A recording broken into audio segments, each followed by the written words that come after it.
ജാമ്യവ്യവസ്ഥ ലംഘിച്ചതിന് രാഹുൽ മാങ്കൂട്ടത്തിന്റെ notice. Judicial 1ാം ക്ലാസ് മജിസ്ട്രേറ്റ് കോടതിക്ക് മുന്നിലാണ് മജിസ്ട്രേറ്റ് കോടതി 3 നോട്ടീസ് അയച്ചത്. രണ്ടാമത്തെ പീഡന കേസിലെ അതിജീവിതയെ ഫോൺ ചെയ്തു എന്ന് കാട്ടി ക്രൈംബ്രാഞ്ച് നൽകിയ അപേക്ഷയിലാണ് കോടതി നോട്ടീസ്. ജിബിൻ ജെബി തിരുവനന്തപുരത്ത് നിന്ന് വിവരങ്ങൾ നൽകാനായി ചേരുന്നുണ്ട്. ജിബിൻ, MLAക്ക് ഇപ്പോൾ കോടതി നോട്ടീസ് അയച്ചിരിക്കുകയാണ്. എന്തായിരുന്നു പശ്ചാത്തലം?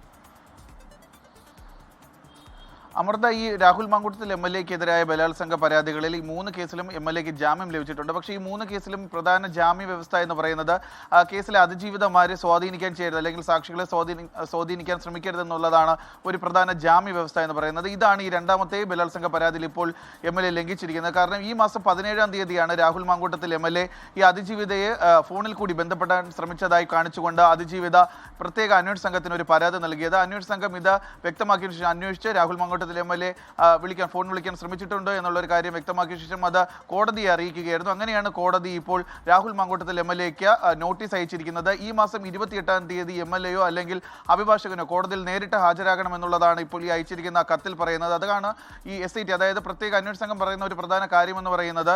ഈ ജാമ്യ വ്യവസ്ഥ രാഹുൽ മാങ്കൂട്ടത്തിൽ MLA ലംഘിച്ചിരിക്കുകയാണ്. അതുകൊണ്ട് ഈ രണ്ടാമത്തെ പീഡന ബലാത്സംഗ പരാതിയിൽ ഈ രാഹുൽ മാങ്കൂട്ടത്തിൽ MLAക്ക് നിലവിലുള്ള മുൻകൂർ ജാമ്യം റദ്ദാക്കണമെന്ന് ആവശ്യപ്പെട്ടുകൊണ്ടാണ് ഈ പ്രത്യേക അന്വേഷണ സംഘം എന്തായാലും ഇപ്പോൾ കോടതിയെ സമീപിച്ചിരിക്കുന്നത്. കഴിഞ്ഞ മാസം ഡിസംബർ 10-ാം തീയതിയാണ് രാഹുൽ മാങ്കൂട്ടത്തിൽ MLAക്ക് ഈ രണ്ടാമത്തെ കേസിൽ മുൻകൂർ ജാമ്യം Thiruvananthapuram judicial first class magistrate കോടതിയിൽ നിന്ന് ജാമ്യം ലഭിച്ചിരിക്കുന്നത്. ഈ ജാമ്യം റദ്ദാക്കണമെന്ന് ആവശ്യപ്പെട്ടുകൊണ്ടാണ് ഇപ്പോൾ അവർ കോടതിയെ തന്നെ സമീപിച്ചിരിക്കുന്നത്. എന്തായാലും ഈ മാസം 28-ന് ഹാജരാകണം, കോടതിയിൽ നേരിട്ട് ഹാജരാകണം എന്ന് കാണിച്ചുകൊണ്ട് MLAക്ക് ഇപ്പോൾ കോടതി നോട്ടീസ് അയച്ചിരിക്കുകയാണ്. അമൃത, ശരി.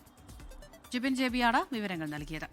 ലോകത്തെവിടെയായാലും ഏത് സമയത്തും 24 വാർത്തകളും ഓഗ്മെന്റഡ് റിയാലിറ്റി പാക്കേജുകളും എക്സ്പ്ലെയിനറുകളും വിശദമായി കാണാൻ ഞങ്ങളുടെ YouTube ചാനൽ നിങ്ങൾക്ക് സബ്സ്ക്രൈബ് ചെയ്യാം.